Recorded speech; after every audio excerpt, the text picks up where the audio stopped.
It's natural that there should be a Mini electric variant. This little hatch lends itself to full battery motion and quick step EV pulling power.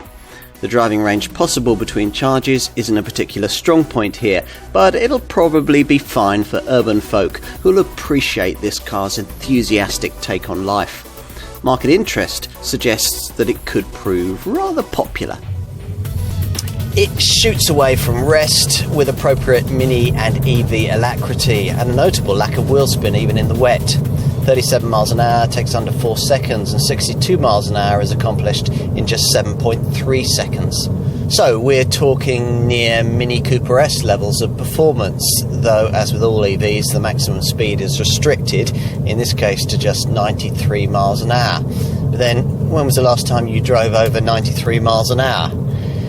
The car sits 18mm higher off the road than a Cooper S to give the battery more clearance, but the centre of gravity is lower because more of the powertrain's mass, it's T-shaped and fitting beneath the back seats and along the transmission tunnel, is concentrated further down. That powertrain consists of a 181 brake horsepower electric motor driven by what by EV standards is a pretty small battery, just 35.6 kilowatt hour in size. That explains the relatively meagre driving range, WLTP rated at between 140 and 145 miles. We've struggled to get much over 3 figures in typical driving. You can conserve energy by selecting the high energy recovery setting that you can activate via this toggle switch near the starter tab, which maximises brake regeneration, dramatically so to an extent that you'll hardly ever need to use the brake pedal. There are also Green and Green Plus drive mode settings that will also improve frugality, though at the cost of performance. On the positive side, the relatively compact nature of that battery has 2 advantages. First, that this car is lighter than most small EVs, so it's much more fun to drive. Sure, it's not quite as chuckable as an ordinary combustion mini hatch, and there are some slight downsides with ride quality and steering feel, but it's far more fun through the twisty stuff than most other small EVs of its kind. For mini regulars, that'll matter. The other advantage of this car's relatively small battery pack is that it delivers pretty quick recharging times. Charging from empty with the typical 7.4 kilowatt wall box that you'll need to install in your garage will take 3 hours and 12 minutes.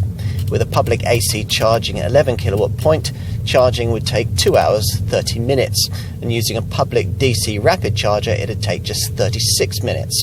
Mini reckons that with a typical electricity tariff you'd be paying around 4 pence per mile to run this electric model, which is around 2.5 to 6 times cheaper than an equivalent car with either a petrol or a diesel engine.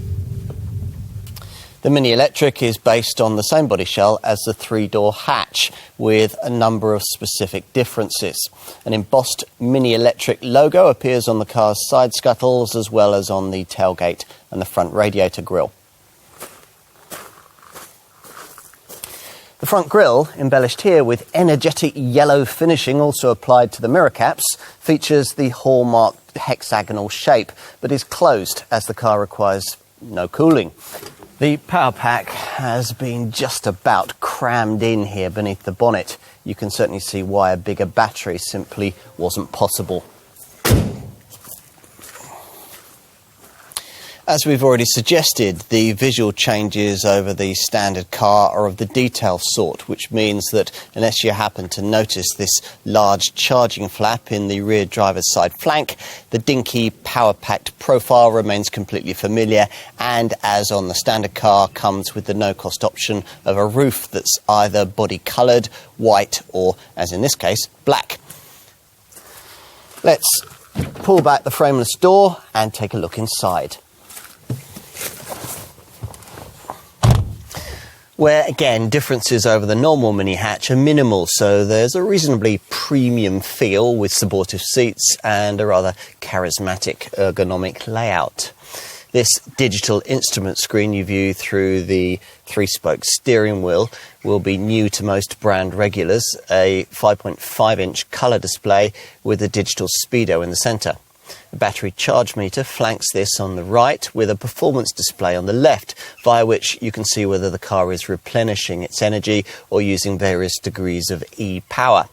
Anything else you'll want to know can be found on this dinner plate-sized central circular 6.5-inch infotainment screen, the outer rim of which lights up in various colours depending on your choice of drive mode.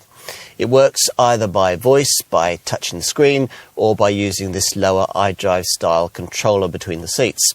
Whatever your preference, you'll be navigating around a circular menu with nav, phone and audio functions on the right, Mini connected media options on the top left, and a further My Mini section on the bottom left, which is where you'll find driving information, drive data, technology in action, e-data, and an area allowing you to plan charging times.